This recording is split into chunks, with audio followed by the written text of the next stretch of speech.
Inshallah, before I start the actual lecture, I want to tell you, inshallah, what are we covering and what is the format.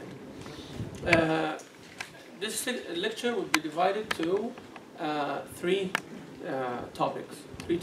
So about 45 minutes, so about 15 minutes roughly each, inshallah, and then 15 minutes for Q&A. First 15 minutes, I'm going to be talking about our perception of Qur'an. What is Qur'an? How we understand it, how we are made to understand it, how it is presented to us, and how it should be presented according to the Qur'an itself and according to the Sunnah of Rasulullah sallallahu alaihi wasallam, and according to tradition. Also keeping in mind some of the modern educational theories of learning and all of that. So that's, inshallah, just a little bit in 15 minutes. Of course, the time is short, but we'll try to cover as much as I can, inshallah. The next 15 minutes would be about memorizing the Qur'an. Like if you wanted to memorize the Qur'an, what is the importance of that? Why we memorize the Qur'an? Why, right? And how should I do it if I want? And creating your own routine and bonding with the Qur'an. So the first 15 minutes will actually be very, very important, that they will lead to the next 15 minutes. So if you're not getting the first 15 minutes, it's going to be very hard for you to relate in the next 15 minutes. The last 15 minutes would be about the subject of the parables of the Qur'an, or al-amthal in the Qur'an, and how they are presented and its importance as a style and all of that. Is that clear, inshallah? Sure. Then you have questions, and please write your questions along, and then have a chance to ask them. If I don't answer all your questions, inshallah, you can submit them, and I'll answer them online, and I'll keep doing that every week, inshallah.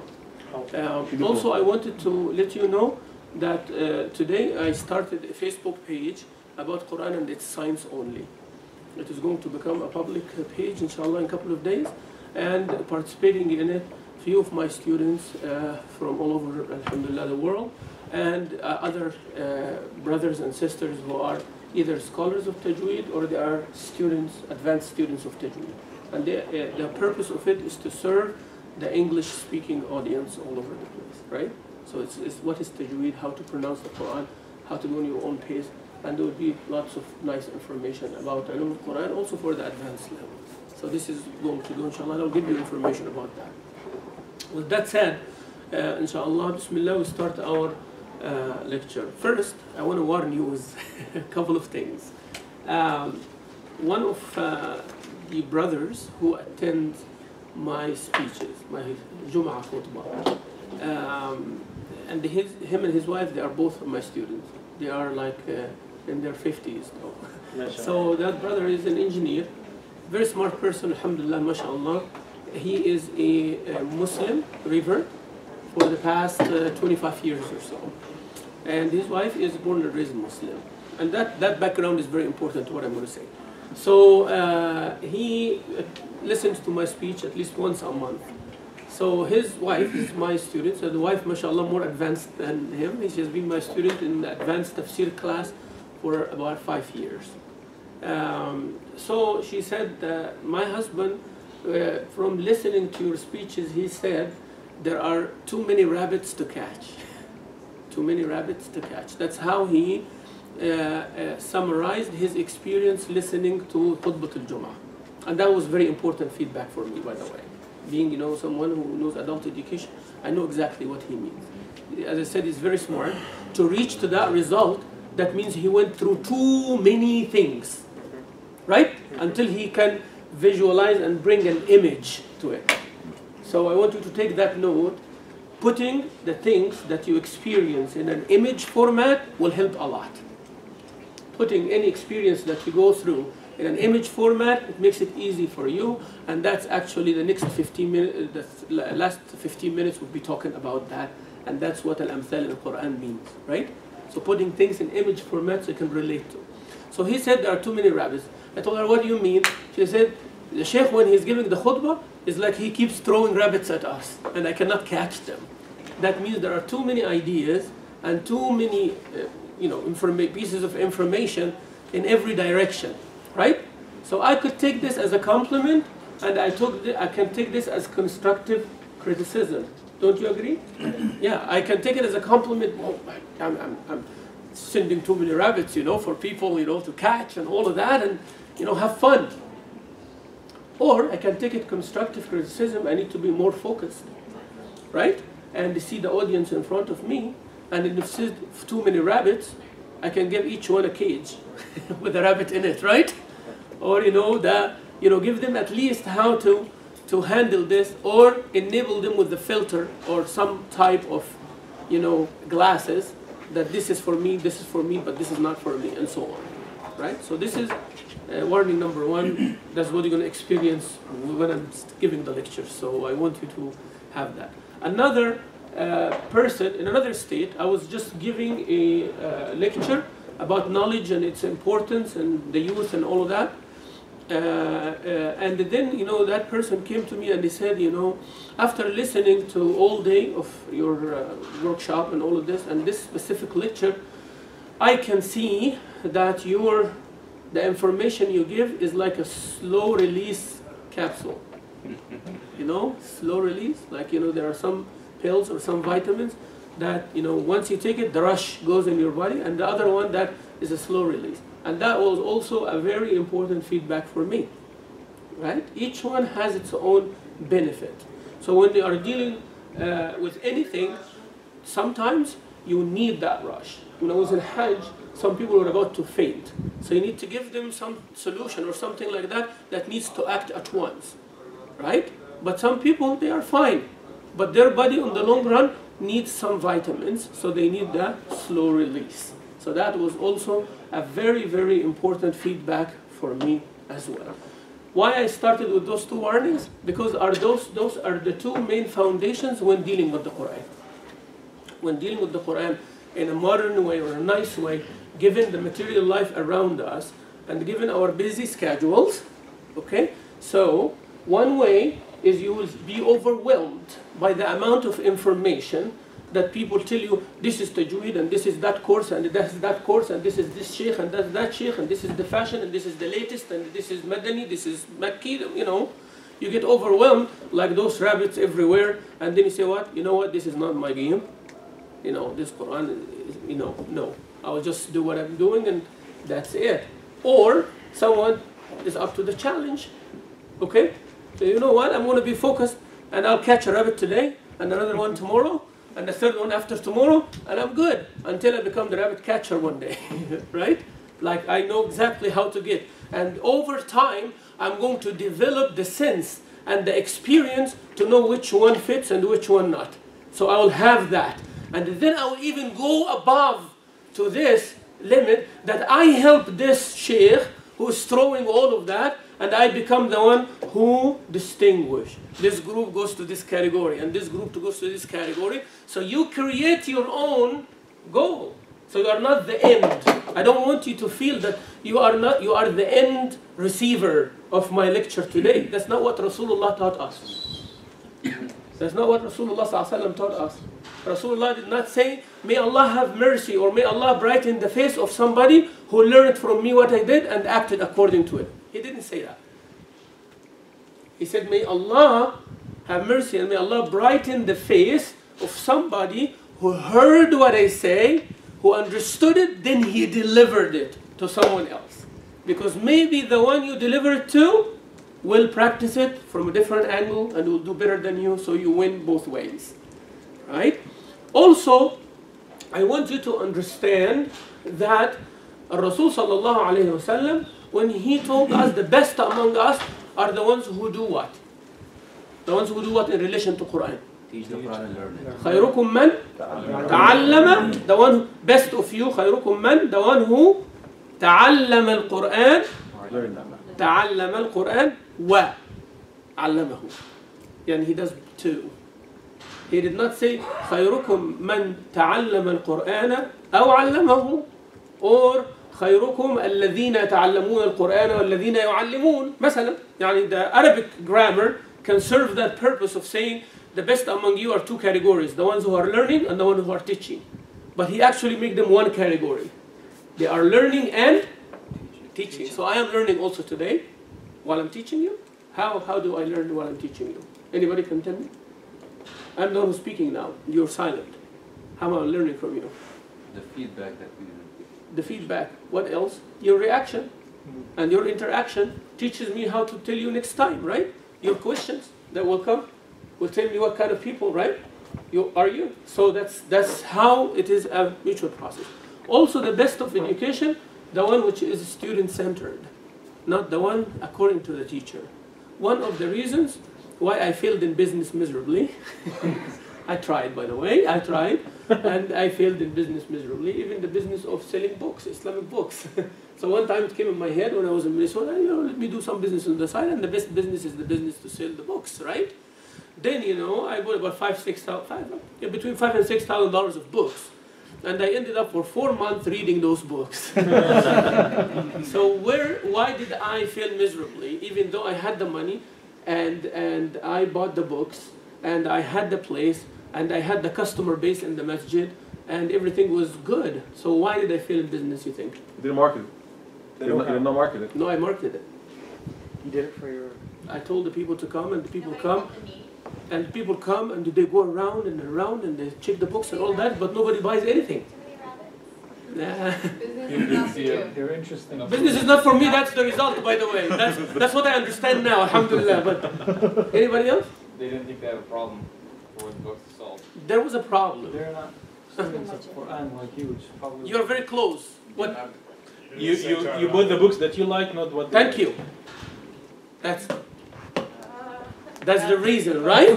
That is the exact reason. I called the man, all of them know me, they give me even credit for 6 months. They said, don't worry, pay us whenever, right? Then, I'm not, they said it, but at least I give some money, right? But nothing is given to them, right?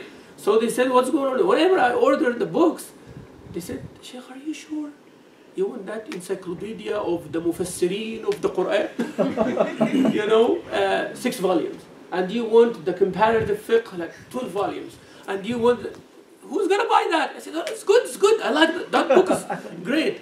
But then I realized later on that I am buying for me. So if I teach your class, or you find the teacher teaching your class without engaging you, and customizing it for you, and seeing your needs, and making you love that subject, that teacher is only thinking about you as him or her. They're seeing how they process things, and they expect that from you. And that's where the break comes, or where the gap comes. All right? So this is an important thing. Also, the frame of mind. Frame of mind. Sometimes I can give you a different frame of mind that you don't need. You don't need at all. But I make you think this is what you need to behave. Right? Apple is the greatest example for that. The Apple phone. Right? They succeeded, or Steve Jobs, they succeeded to make us want this. That's the whole point. It becomes in your psyche that whenever a new one comes, I want it in my hand. I don't know why, but that's what it is. It's just a phone at the end of the day that has many things, right? But it is like, if I don't have this, means I'm not like who I expect to be. So that's changing your frame of mind. Another one, sometimes making people, and I'm going to apply it to the Quran teachers in a minute. So some people, they make a big deal out of something very little, or make little of something really serious. Sometimes this can be good or bad, by the way, right? Example from the commercial world in the TV.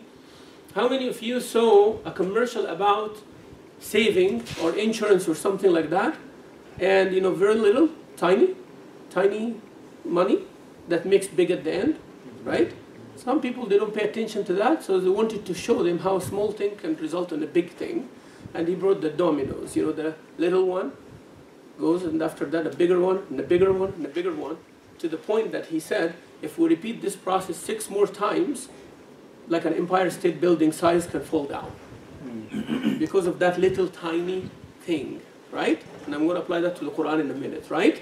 And then the other one that teaches you that you want something which is not there. You don't need it, actually. You don't need it, but they make you feel that you need it, like I just told you. Anybody familiar with the latest Charmin toilet paper commercial? No? I am the Sheikh and I know this guy. Come on, sisters, brothers. You know, there's this commercial that came out that they're comparing this toilet paper, and I'm sorry I'm using toilet paper here, but toilet paper to a regular one. And what they're doing, bunch of coins, they bring a bunch of coins, right? And they put it in that toilet paper, and the same bunch of coins here. So that one breaks, and that one holds. Right? Mm-hmm. What are you getting out of that commercial? A mechanical property. What do you get out of that commercial here? For that toilet paper, it's different. Like, I'm buying toilet paper now, and I know why I'm buying toilet paper for. We all know why we buy toilet paper, right? But what is that commercial has to do with what we do with toilet paper? In case your wallet gets lost and you need to carry money and you need to improvise, that's always that maybe. Showing by example, convincing them. No, showing evidence. No, actually making your standards for buying something out of the ordinary. Right? I walk into a store and I tell him, give me your most expensive, best, all the abilities kind of laptop. Why I'm asking for that? Because I have a frame of mind and the standard that I don't want to be missing anything, even I don't need it. I don't need it. I'll pay $3,000, but I don't want anybody to come and say, there is a computer that has that function. That function appeals to me or not, I don't care. I just want to have it. You see the frame of mind? And that applies to Qur'an as well, and that is actually a reason many people don't memorize. They don't.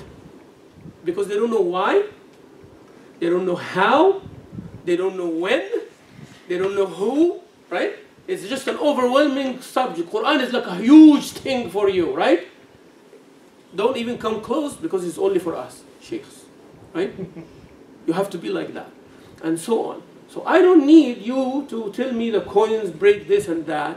I don't need that, okay? But they make you feel like this. Now applying this to the Qur'an, we, unfortunately, all the past century or so, the Qur'an was presented to us as a huge task. It is associated with some corporal or physical punishment if you don't do. It is presented also in the modern time that you have to take off from everything if you want to memorize. Right? Like a child has to take off 1 or 2 years to go to a madrasa to memorize.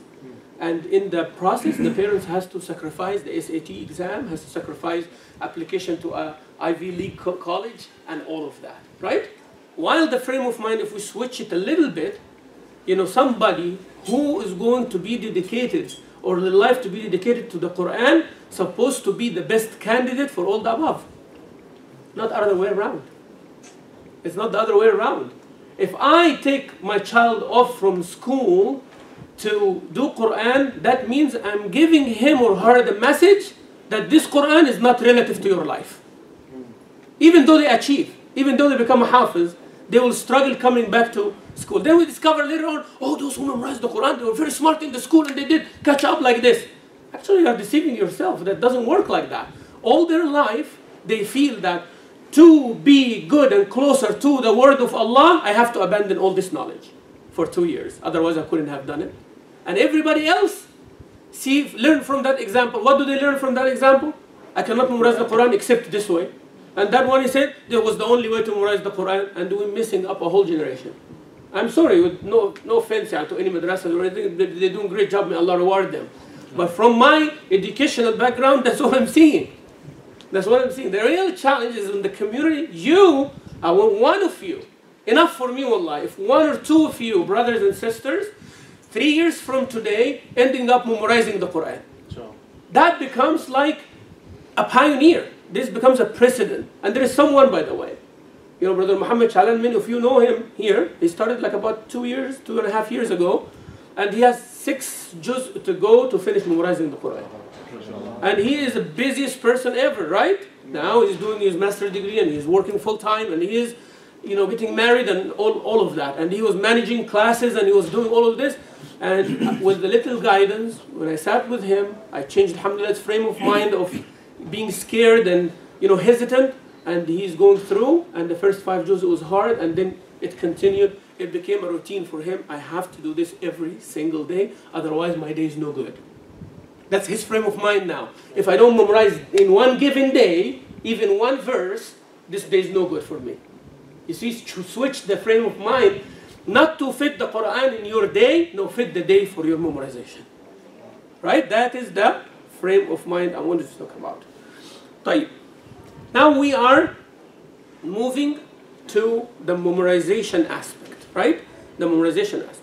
So first, the outcome of the first point of today's lecture is how to live and love the Quran. Love the Quran and live the Quran. Quran is not a duty, is not a task on you that you have to memorize. Memorization is a choice. I want you to repeat this after me. Memorization is a choice. Memorization is a choice. Believe that. Memorization is a choice. It is not an obligation on you. It's a choice for who? From you, and it's a choice by Allah Azza wa Jalla to bless you with it. Not everybody who want to memorize end up memorizing. And not those who thought that they will never memorize, they ended up memorizing. I never thought that I'll become a sheikh, but guess what? And that's what I became at the end. I stayed resisting this idea of being on the same track my father wanted me to be. Just because of that reason, I don't want to be, and I kept resisting this until I graduated from college. Actually, me studying English literature in college was a statement that I don't want to become a sheikh. But guess what? It turned out to become the best asset to help me as a sheikh. But you see the point I'm trying to make here. So sometimes what you think is deterring you from memorization is actually the reason that you're supposed to be memorizing. It becomes your biggest asset. Being busy. Quran for busy people, you know? You know, being busy is a proof of what? Just is a proof of what, brothers? Achievement. That you are a person who's goal-oriented and who has more tasks than normal people. Right? And busy. So why Quran is not one of them? If you could accommodate all of this and you are a high achiever, you are a type A personality, and you are successful in your college and looking for a promotion and planning for retirement, and if you are married, you have plans for traveling, you have everything is figured out. How about the most important text that came to this world through the most important person, Muhammad sallallahu alaihi wasallam, carried by the Sahaba, through you? If I talk to you about how Quran is taught from Rasulullah until now, you would be crying tonight. How people sacrifice their life and their effort and their money just to be a carrier of Quran. You know? Someone said, Quran is memorization of Quran, Sheikh. What is the point? It's not fard, is it? I said, actually, you're asking the wrong question. Again, the frame of mind, huh? Asking the wrong question. Are you doing only things that is fard on you? No. Is everything you do in this life only obligation? The answer is no. Nobody can actually, I challenge anybody to say yes. That every single thing you do, every act you do in this life is only because it is obligation. Actually, you're doing things that is forbidden as well. And you enjoy them. Okay? Unfortunately, may Allah forgive us all. Right? So if things that you do, not obligation. What makes you do things which are not obligations? Which are not obligations? What makes you do that? Ask yourself that question and make a list. Would you do that, please? Find the interesting things that you like. A book that you like to read. What attracted me to do it? How I found the schedule to do it? How I changed all my life to finish that book that can be finished in 2 weeks in one night. How did this happen? You know how did this happen? The same way, I can tell you now, somebody memorized the whole Quran in 4 months. Yes. Someone memorized the Quran after they were 70 years old in 1 year. Yes. Was their first language Arabic? No. Not necessarily. No. Actually, the one who memorized the Quran after 7 years is illiterate even. Does not read and write Arabic. They were Arab and they did not read or write Arabic. It's by listening and repeating it over and over. When there is a well, there is A way. Say it again. A way. When there is there is A way. That's it. If it applies to other things, why does not apply to the book of Allah Azza wa Jalla? Yeah. You need the dua, you need the will, you need the professional help, and you need to be dedicated. I tell people, You want to know the secret of memorizing the Quran? Yes or no? Yes. For sure. Let's do it. Just make a schedule and force yourself that you have to follow it no matter what. That's the whole secret. Best. Regardless. Why people fail miserably in going to the gym and exercising? They don't schedule it. Yeah, the schedule. It's gotta be reasonable. It's got to be a routine. I have to do it. Anybody knows me when I was fat? Anybody remember? As opposed to right now, As opposed to right now. Yeah. I was an athlete when I was young. I used to play sports and all of that. But then when I came to the United States, boom, everything flipped. Being a sheikh, all this and all that. Again, my frame of mind was very bad, was twisted. And even though doing the right thing without a plan can have detrimental effects on you. Rasul sallallahu alayhi wa sallam, I'm going to relate it back and forth, modern, old, right? Rasul sallallahu alayhi wa sallam, when Abdullah ibn Amr come to him and he says, I fast every day, right? And I stay qiyamul layl every night. And I do this and I do that. He told him, take it easy, man. No, right? And he kept going with him gradually. Now, here is a subtle issue. If someone comes to you and he says, I finish the Qur'an every night, right? What you going to tell him? Finish it every couple of days, man, better. But Rasulullah told them, finish it every month. You see? So he took him from this to that. You getting it or not? He did not take him 1 degree less. He told him the minimum. And then he kept going with him up. Right? Sometimes, you are going full power. So when you give advice and say, no, take a step back, plan it from beginning. Now when Rasulullah told him, finish the Quran every 30 days, what did Rasulullah have in mind? He told him actually in the hadith. He told him because you're going to get old. Right? You're going to get old. You need the routine to be part of your life based on that old age, not based on what you can do now. But you get the idea, right? So when you make a plan for memorizing the Quran, make a plan for memorizing the whole thing. And I am dedicating 5 years of my life to finish Quran, which will stay with me until the end of my life. Okay? Students come to me and their parents, Sheikh, we have a time. We need to finish, the qaida. Qaida is not a qaida, We need to finish the qaida. Alhamdulillah, there is no book called the ISIS. Alhamdulillah. So we need to finish the qaida. Qaida means foundation, right? The book in like 3 months. And we need to finish the Quran Nazra in like 1 year so we can do the party. Actually, I commend these parents for one thing. They had a plan, but the wrong one, right? But they had what? A plan. So I don't belittle it. I said, that's a very good plan. But you know what? I will take the whole year in teaching them the Qaida. What? Yeah, like that, right? I said, just listen to me.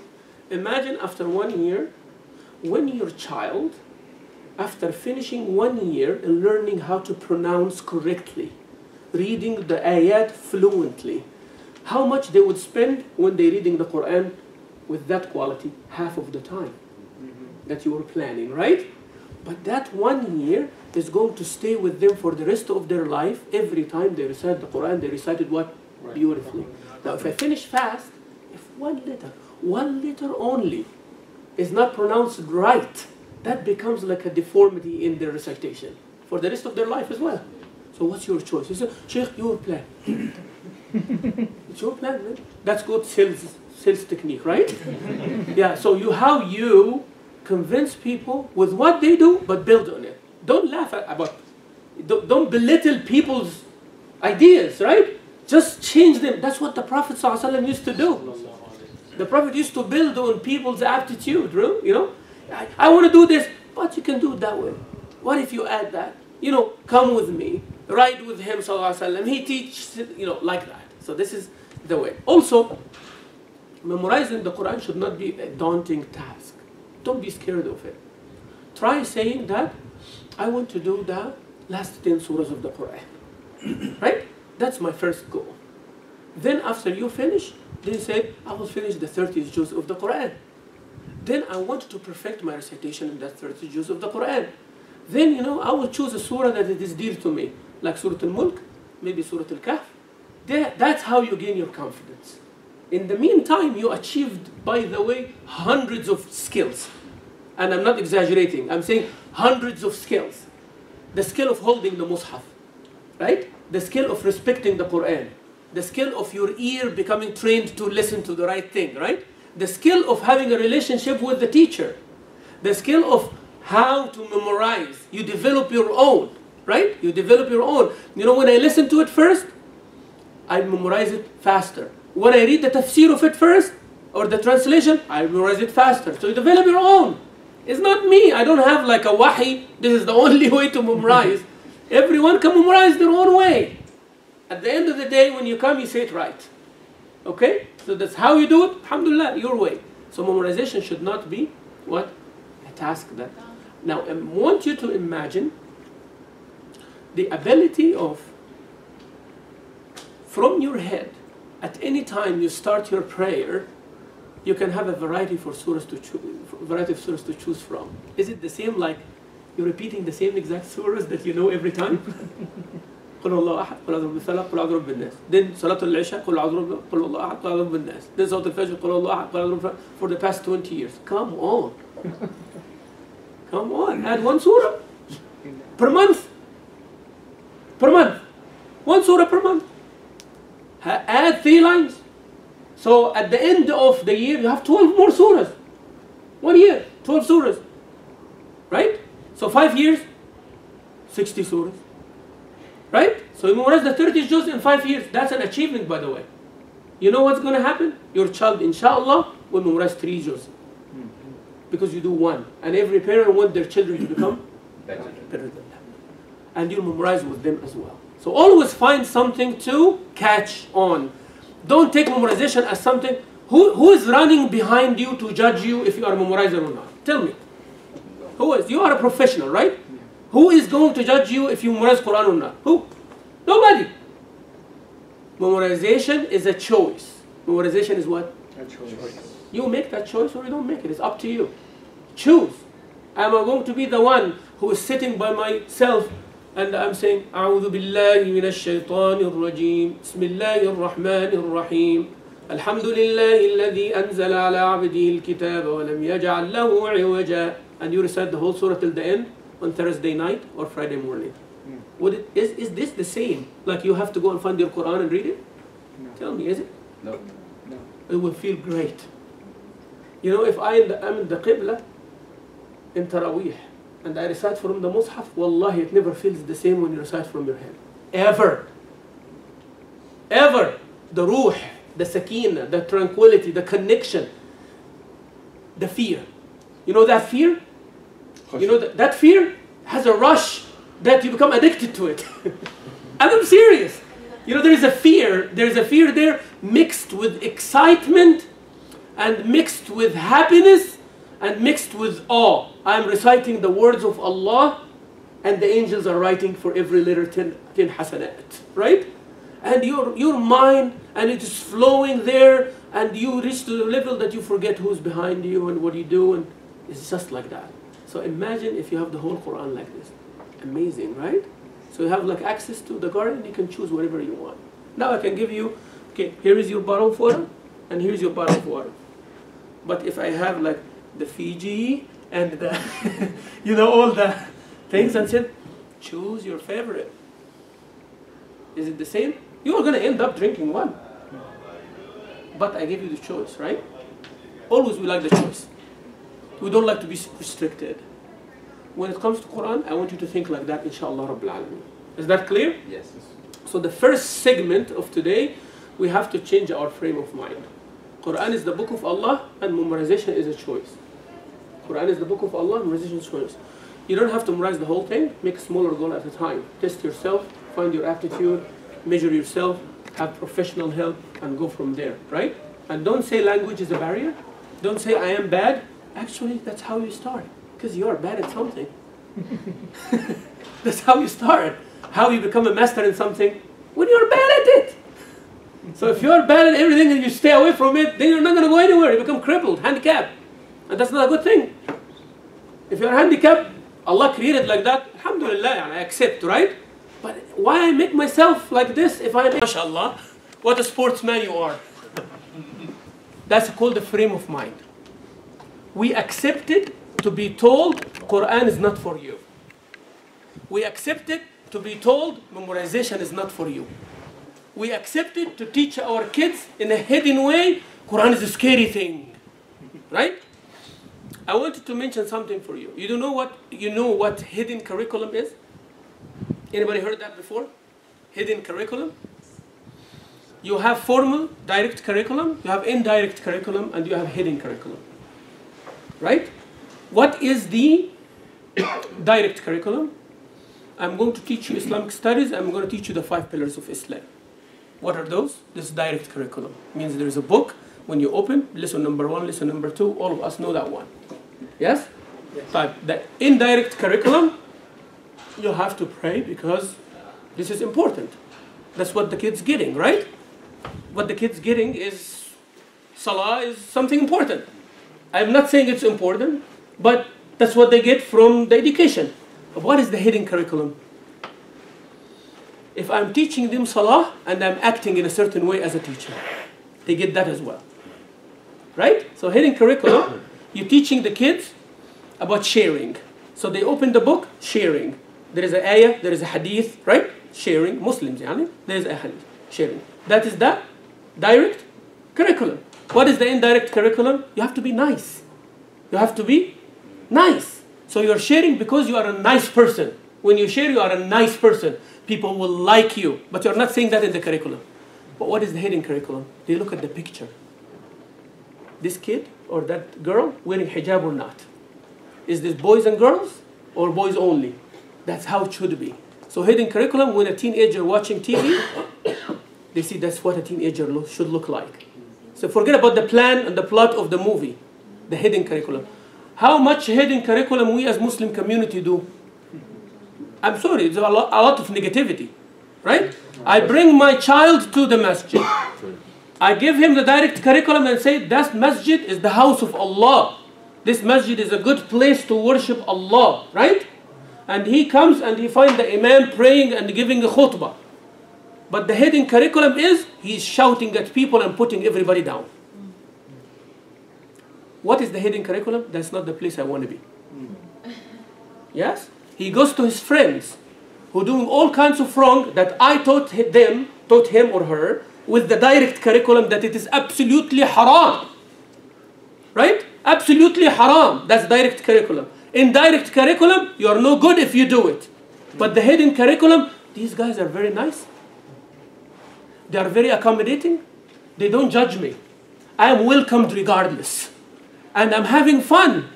And nobody was like, so even though it is haram, what should I do now? As a child or a teenager. Now you know what is the problem for us as a community? Huh? So this is what it is. I come to the masjid, halal, good, Allah, I know, Allah, I know. But I'm sure you know the rest. Right? And for us, the adults, the same way. Qur'an, great. Book of Allah. Memorizers of Qur'an. Sahaba, Qira'at, Kubra, Soghra, this, that. I'd like to do that. I'd like to do that, Sheikh, please. Then you go to the masjid and Sheikh said, no, you're no good. Recitation, no good. Look at you, you have to wear sharwal kameez before you sit in front of me. Right? Or sisters, go teach your children something good. Memorize Quran, what? This for huffaz, you know. You have to take off from everything and come for 2 years, then you are good. So something nice, something good, something good. I'm not here putting anybody down. I'm just talking from a perspective, professional perspective. Please take it like that, right? So here is something nice you want to do, but the hidden message is, that's not for you. And there is lots of bad things you are not supposed to do, and the hidden message is accessible. Bismillah, Habibi, go take, no problem, everybody. That's why you find a teenager having a book. I don't know my daughter is here or not, but one day she got like that big of a book. I said, MashaAllah, you have a homework for a month. In the morning she said, I'm done. In the morning, huh? I'm done. I said, what? You done what? You read the whole thing. She didn't sleep. 24 hours continuous, boom, boom, boom, boom, boom, until finish the book. Then that's for me to look, wow. Why we don't do that with Qur'an? Why we don't do that?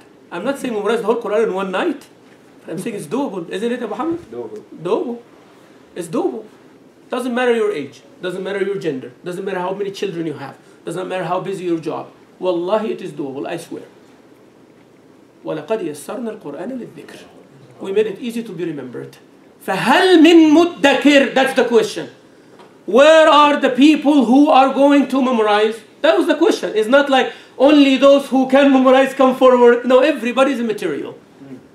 But now, don't overwhelm yourself, please. Put yourself a small goal.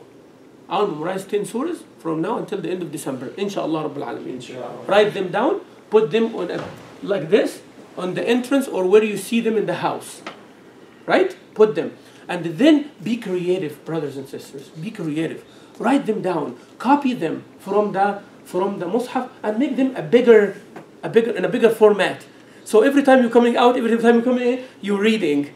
Right? Make them in an interesting way. Sometimes I put the map of the world in front of me. Why? Because I want to remember that I'm not only limited to Houston. Right? I'm concerned about this world. Constantly I'm seeing Syria. Constantly I'm seeing Burma. Constantly I'm seeing Palestine. Constantly, right? This is very important. So put that. So we talked about the frame of mind, and I'm sure you got the idea. We talked about memorization. It's not a scary thing. It is a very, very interesting thing. I give you a few examples to taste the sweetness of the Quran. And I'll finish with that, inshallah.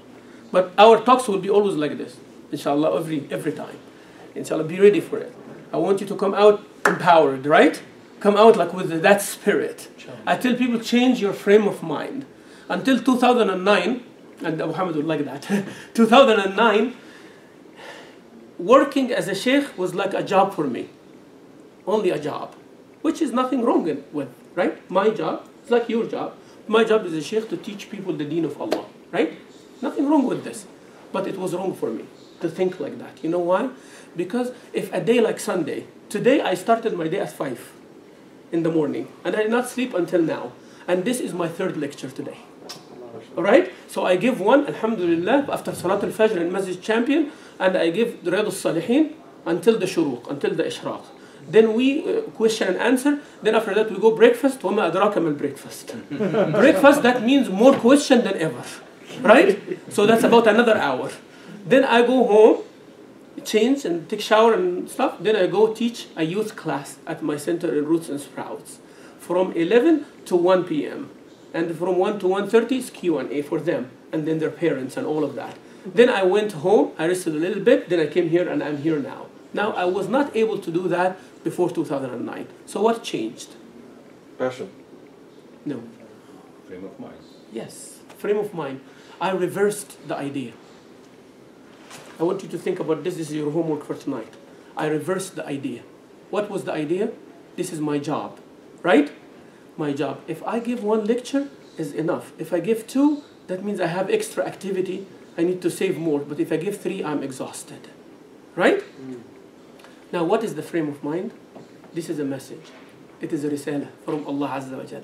As long as I'm alive, I have to be giving what Allah blessed me with.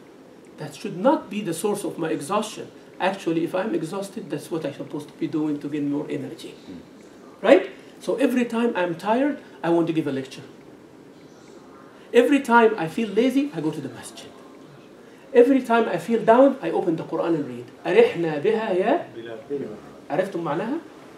يعني we are tired, and ya Bilal, let's have fun with the salah. Let's have comfort with the salah. وجعلت قرة عيني في الصلاة. صلى الله عليه. He's tired. Tired, that means you lie down. Instead, he stands. Allahu Akbar. Fatiha and recite Surah Al-Baqarah. You see? Frame of mind. You know, it depends. If your soul is up there in the driver's seat, your body follows. I sleep every day no more than 5 hours. Alhamdulillah Rabbil Alameen. You know, 5 hours only. If I sleep 5 hours, 5 minutes, it's not going to happen because I will wake up like this. Except if I push myself or I'm sick or I'm tired or something like that. Change. And one of the great people, Imam Hassan al-Banna, rahmatullah alayh, he would sleep only 4 hours a day. And every 24 hours. He said if your himma is like that, you sleep only because your body needs it. Not because your brain tells you have to sleep 8 hours. And I get the benefit of 8 hours sleep in 4 hours only. Because it's what I need. Right? Now, we close with the style of the Qur'an and how you taste it. A story. I was giving in Ramadan this amthal in the Qur'an after Fajr in Masjid Champion. Muhammad Masjid Champion, كل يوم after Fajr was the one parable of the Qur'an. About this hidden curriculum thing, right? So, this is an example about the hidden curriculum. So I was teaching the people what? Qur'an, parables of Qur'an, the style of it, and all of that. You know what? One of the weirdest thing happened. A group of youth started attending. Couple of days. وفي اليوم الثالث, the third day, I find them after Fajr holding the Musahif and asking one senior brother to teach them how to recite. Now, when I investigated, I found that they benefit from the hidden curriculum that I did not even intend. Unintended curriculum. What was the unintended curriculum? If he has that passion and he understood that in depth, I should start too. And the only way to start is learning how to. I did not even plan for it. But you see the idea? You see the idea? Now, in Qur'an, Allah Azza wa Jalla give a style of stories, give us style of stories, give us style of parables, and give us style of do's and don'ts. Right? Each one has a need. If you memorize the Qur'an and study the Qur'an, your life will go perfect. Because you will have a plethora of tools. Qur'an said this, Qur'an said that. Story of this, story of that. But the problem is when we take the stories of the Prophet as a book. The examples of the Qur'an as different. No. The whole point of Qur'an subjects being scattered is like you have to deal with it as a whole. Someone said, why Qur'an is not divided by subject matter, you know? Imagine كده Quran, Surah Al-Salah, Surah Al-Siyam, Surah Al-Hajj, Surah Al-Zakah, Surah Birr Al-Walidain. It would have been cool, some people would think, right? Actually, it's not cool. It's not cool. You know why? Because somebody will focus on this and abandon the others, right? But it has to be everywhere. Salah mixed with behavior, mixed with transactions, the divorce and the marriage and the this and that and all together. So it gives you dose of everything every day, right? So when you say amthal in the Qur'an, is amazing. And you know, the Qur'an has two main themes. One theme is business, and one theme is farming. Think about it, right? And they came in the amthal a lot, in the stories a lot. Farming and Business. that means our life basically. It starts with farming and ends up with business transaction. And in the middle there is eating, there is selling, there is industries, and there are buildings, and there are people, and there are markets, and lots of things, right? Now you understand the Quran is life. When I say Quran is your life, and your life is Quran, that's what exactly I mean. Okay? So when you open the Quran, be prepared to be fascinated. Just like that.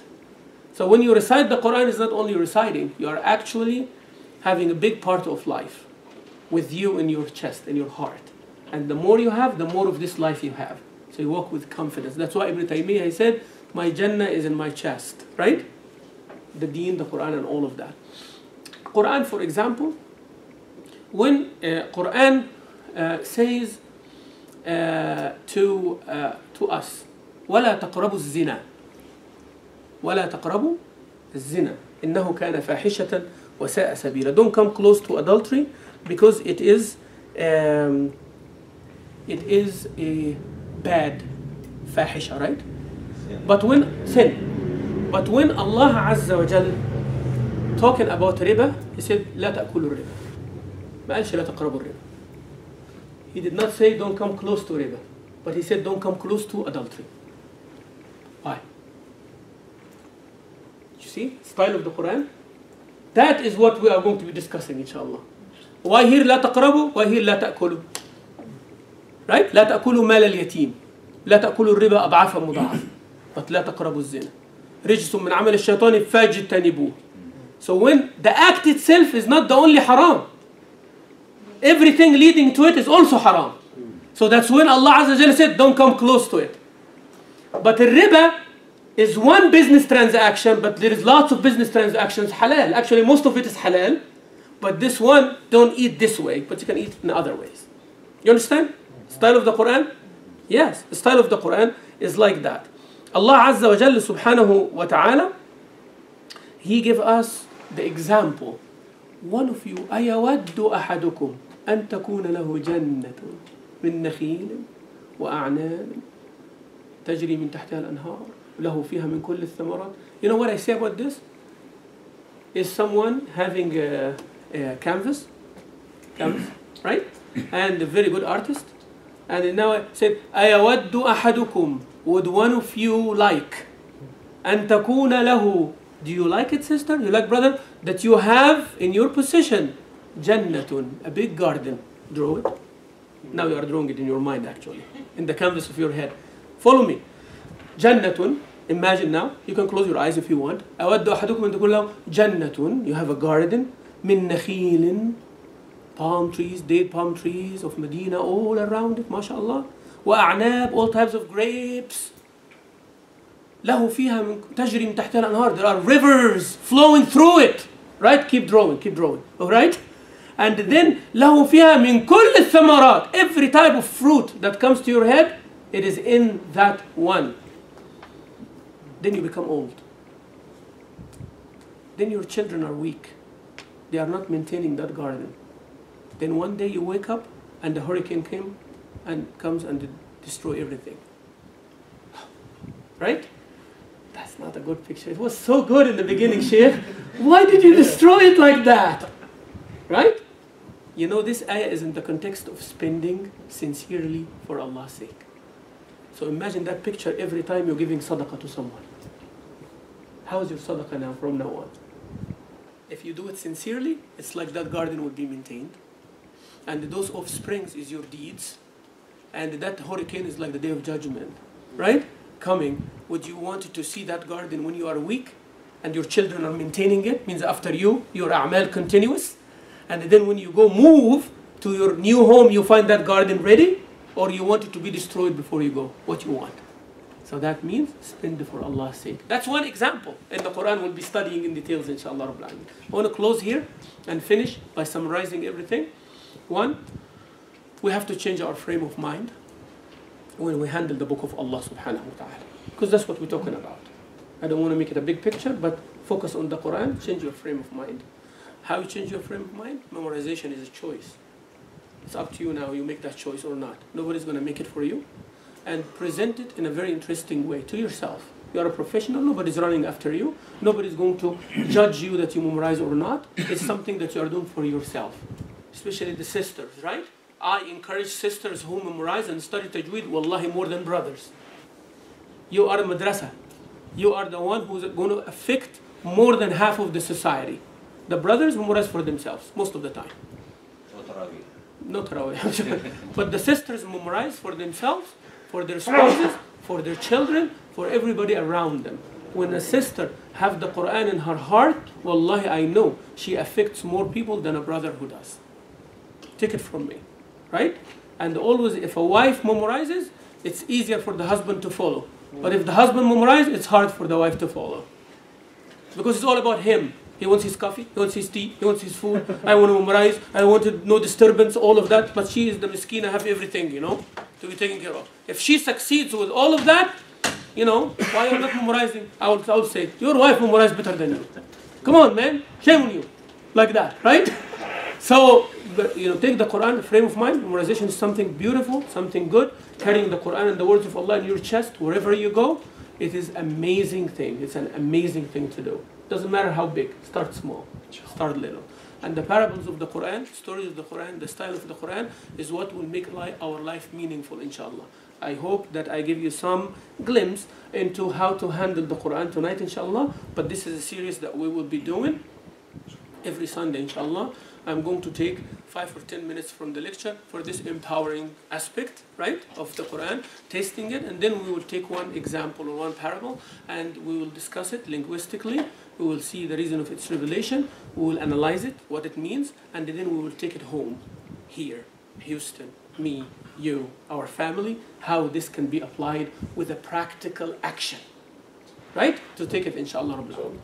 I'm done. Sallallahu ala Muhammad. From your experience, what's your advice to start memorizing from Al-Baqarah or from... Ahsan, very good question. We have only 5 minutes, inshallah, then Isha. Memorizing, I advise always, and from my experience, memorizing from short surahs is always faster, better, and more efficient. For someone who is not experienced with the Quran, and did not read the Quran in their childhood. So my advice, whether you are Arab or non-Arab, start with the smaller surahs. Psychologically, it is good. It's a sense of achievement. You're adding one surah after the other, and also the short surahs, unlike people think that they are easy. No, they are not easy. The wordings of them, they are hard. A longer ayah is easy to memorize, in my experience, my opinion, than a shorter one. Surah Al-Saffat has but 200 verses, all of them like very short, very short, very short. It becomes very hard to your mind to maintain this. So if you memorize Al-Saffat first, actually can memorize Al-Baqarah easier after, right? Sure. So memorizing from shorter surahs up is much easier from my experience. Can you just mention the schedule again and the link again, please? Okay, this is the link for our program, and inshallah Rabbil Alameen will update you through that link with many things. And the program will come here from 6 to 7. That's one class, and then 7 to 8 is another class, then 8 to 9 is the third class. Now, as I understood from Brother Arsalan, the one in the middle is the lecture, this one. And before and after, you schedule and register if you want for the Quran memorization follow-up. I am going to give tips for you and make a plan for you if you want, inshallah. I mean, personally, make a plan according to your schedule and hit your goal, and we'll adjust your goal accordingly. If you slow down, if you move ahead, we will keep adjusting that goal. I'll teach you how to do that. And then I'll listen from you what you memorize. So let's say this week, you are going to read the 3 ayahs that you're going to memorize all over the week, right? I want to listen to you first, that you are reciting them properly. Then you go home and work on them. And the next time, I hear from you orally without looking. And then you take the next 3. And we go from there. All right? So we'll do that, inshallah. And when the number increases, then I'll have a few assistants here as well. Brothers and sisters. Yeah. Will you be here after Isha today? Yes, I'll be here after Isha today, but not for long. And I made my time to stay until the 9 o'clock. So after Isha, I'll sit, inshallah. If some of the sisters want me to listen to your recitation and give my comment on it for today, I'll do so, inshallah. So I'll come back here after Isha for about half hour or so, inshallah. Yes? Very quickly, Sheikh, any resources that we should refer to while learning this particular topic, Quran? Any particular books that you have in mind, websites? Yes. Unfortunately, any in-depth studies of Quran of any type, there is a lack on it and a dearth on it in English. So take my lectures, again, we'll change the frame of mind. Take my lectures as an initiative of doing just that. So, when I give Amthal Quran, I would be giving you references, but maybe they're in Arabic, right? But I read 5, 6 different books, right? And I give you, but I will give you that. So I hope that from the recording, if one brother or one sister, they are very good in transcribing, please do so before it piles up and becomes big. If you can do that, transcribe or take notes, like summarize it, so it becomes like our reference at the end of the course, inshallah. After 8 or 12 weeks, that we have a silsila al-amthal of Quran written in English with references and with ayat and hadith, so people can benefit in it and it can become added in the Muslim library. I think this is a pretty good idea, so please, inshallah, help with that. جزاكم الله خيرا سبحانك اللهم وبحمدك نشهد أن لا إله إلا أنت استغفرك ونتوب إليك صلاة العشاء إن شاء الله and then I'll come back for